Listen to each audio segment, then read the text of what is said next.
Most people who get burnt on a used car aren't stupid. They're just not sure what they're looking for. The car looks fine, the seller seems normal, the price makes sense, and then 3 weeks later, they're at the shop getting told the transmission's slipping, or there's a coolant leak that's been there for months, and now they're out of money that they didn't plan to spend. This video is about not being that person. I'm going to walk you through exactly what I do step by step when I'm looking to buy a used car. To start it all off, the inspection doesn't start when you show up. It starts before you even call the seller. You need to get the VIN. Every car has a 17-character VIN. It's on the dashboard at the base of the windshield on the driver's side. Any legit seller will give this to you without hesitation. And if they act weird about it, that's already a red flag. You want to get the VIN before you drive anywhere to look at any car. Run it through Carfax or AutoCheck. It's like 10 bucks, I think, the last time I looked at it, and it's worth every cent. What you're looking for is accident history, how many owners had the car, whether it was a rental or a fleet vehicle, any rollbacks on the mileage, or whether it's been reported salvage or rebuilt. You know, a rebuilt title isn't automatically a deal breaker, but you need to know about it before you show up, not after or during looking at the car. Step 2 is to study the listing photos like you're a detective. Sellers put up photos that make the car look their best. I mean, at the end of the day, their job is to market the car as best as possible to you. So look at what's not in the photos. Is the front bumper shown? All 4 corners, the underside? If somebody listed the car with 12 photos and they're all interior shots and 1 exterior shot from across the street, that tells you something. Look at the paint in the photo. If one panel looks slightly different in sheen compared to the ones next to it, that's probably a repainted panel, and there's probably a reason why it was repainted. That means at some point the panel probably got damaged or repainted. Not necessarily a huge deal, but it means that there was probably a collision of some kind and you need to know about it. Step 3, ask the right questions over text before you go. And honestly, I prefer text because you have a record of what they said. Ask them, is there anything wrong with the car that I should know about before coming to look at it? Ask if it's ever had any accidents. Ask when the last oil change was. Ask if the check engine light has ever been on and why was it on. You're not doing this because you expect them to confess everything. You're doing it because if they lie in writing and you find out when you show up, that gives you leverage and it tells you the type of person you're dealing with, and they might be even more cunning to you. So once you've driven to see the car, the seller is standing there, you want to do one thing before you do anything else. Before you pop the hood, before you start the engine, before you test drive it, walk around the whole car slowly and do not rush this. What you're gonna be looking for are 3 things: paint, panel gaps, and the overall body line. For the paint, stand at a low angle, you know what I mean, crouch down a little bit and look down the side of the car with light behind it. You're looking for rippling or texture inconsistencies. Factory paint is sprayed in a controlled environment, so it's basically gonna be one-on-one every single time. It's consistent. If a panel was repainted at a body shop, it's almost gonna look slightly different up close. Different texture, slightly off in color under certain light. This doesn't mean the car is trash, but it means something happens and you need to find out what. Look at the panel gaps. Look at where the hood meets the fenders, where the door meets the bodies. These are the gaps that should be consistent, even, smooth, the same width all around. Uneven gaps, especially if one side is tighter than the other, means that the car was in a collision and all panels aren't sitting right. Even if the paint looks fine and the panels are off, that still shows you that something is wrong with the car. And rust, this is a big one if you're buying an older car or anything that spent winters in the Northeast or the Midwest. What you're gonna wanna do is you're gonna wanna look at the wheel wells, look under the rocker panels. That's the metal strip running along between the front and rear wheels. Get on your phone's flashlight and look under the car at the frame rails. Surface rust, the kind that's just on the surface with no pitting, is normal on an older car. You can't really avoid it. But what you want to avoid is the deep rust that's flaking, bubbling, or is actually eating through the metal. And that's a different story. If the frame rail has rust holes, you want to walk away, man. That's a structural problem that you probably do not want to deal with. Find another car that doesn't have that. The tires, you're going to want to look at the wear pattern. Tires that are worn evenly across the thread, that's fine. But tires that are worn more on one edge than the other, That's called camber wear, and it usually means that the alignment is off or there's some type of suspension issue, especially if the front tires are significantly worse than the rear or vice versa. That means that the car wasn't properly maintained and they didn't properly rotate the tires around. Also, you're gonna want to check the age of the tires. I think there's a DOT code on the sidewall that tells you the week and year they were made. Tires that are older than 6 to 7 years, they should probably be replaced regardless of how much thread they have, because tires can dry rot, they'll pop on you. It's not always just about how much thread it has, it's about overall quality of the tire. And then you're gonna want to go under the hood while the car is cold. If you show up and the car is already started and warmed up, that's a red flag, man. You want to go there when the car is cold, and before you start the car, open the hood.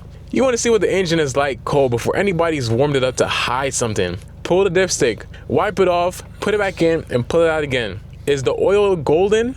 That's good. Oil that's black and thick? That means the car is overdue for an oil change.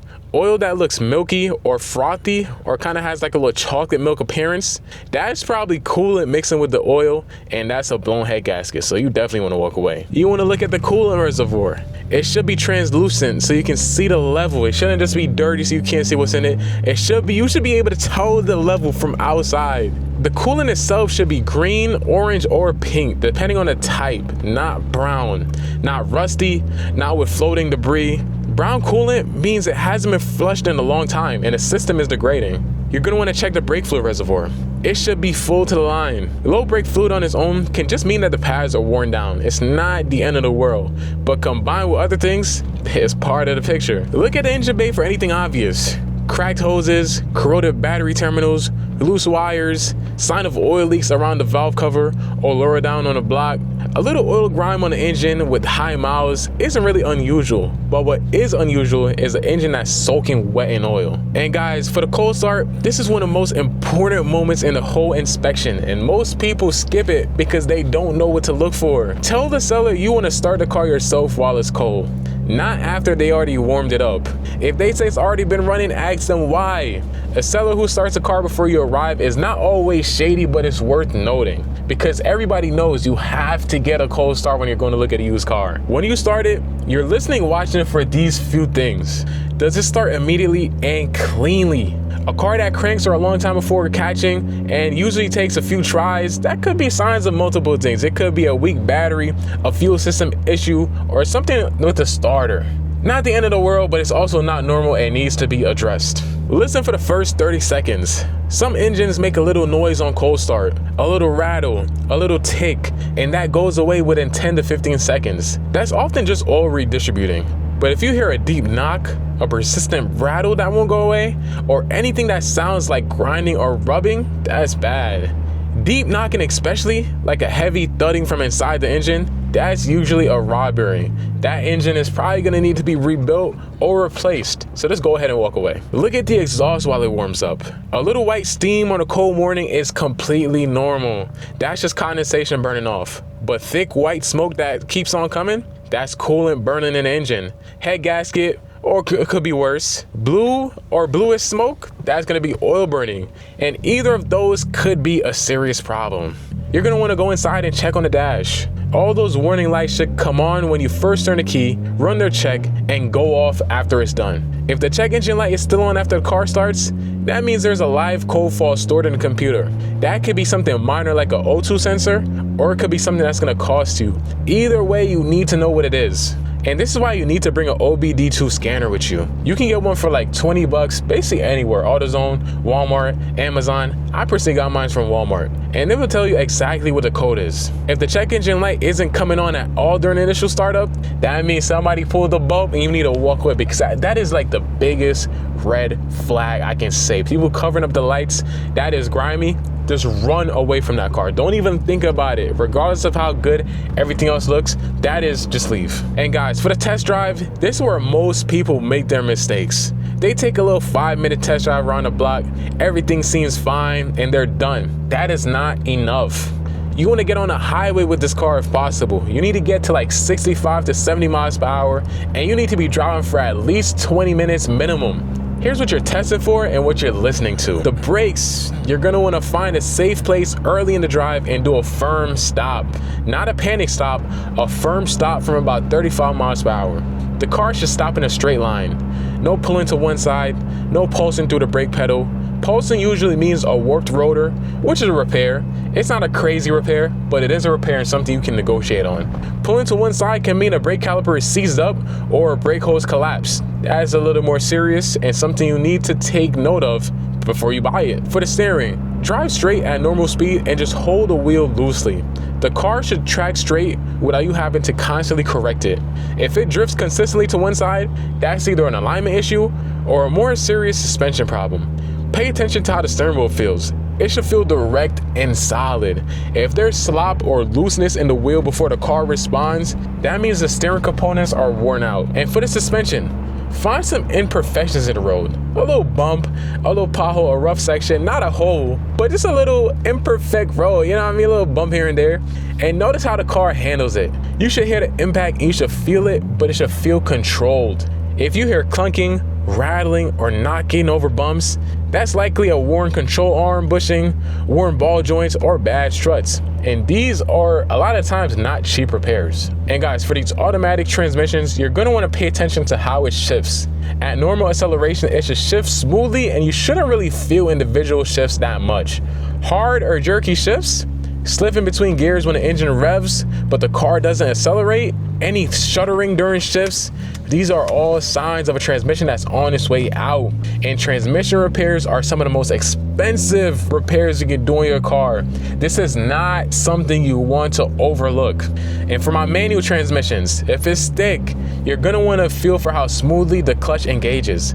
Grinding when shifting into any gear, that probably means the synchros are going out. Difficulties getting into first from a stop, that could mean the synchros or the clutch. So if it's not completely smooth, that is something you need to take note of and understand that the clutch could be on its way out. On the highway, like I said, at 65 to 70 miles per hour, the car should feel planted and smooth, guys. Any vibration through the steering wheel at highway speed is usually either unbalanced tires or a wheel could be bent.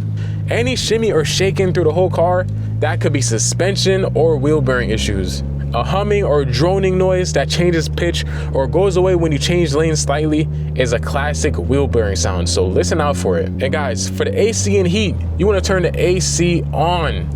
It should blow cold within about a minute on a warm day. A weak AC means it either needs to be recharged or there's a leak in the system. And a recharge is not really that expensive, but if it keeps leaking, then there's a bigger repair behind it. You're gonna wanna test the heat. Make sure it actually gets hot. A car that takes very long to heat up and never fully gets hot, that could be a thermostat issue, which is cheap or early signs that the cooling system is having a problem. You're gonna wanna look at every button and switch. While you're driving, go through everything. Make sure the windows go up and down, every vent, wipers, mirrors, all the doors locked. If there's a sunroof, open it and close it.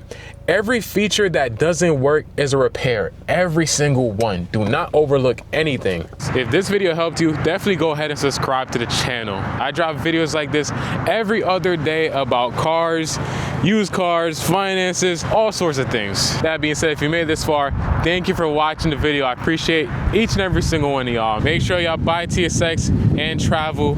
Good luck on your car hunt. Drop down below in the comments if you have any more questions or anything you'd like to add to the videos or the tips that I dropped in the video. And guys, I'm gonna catch you in the next one. Peace.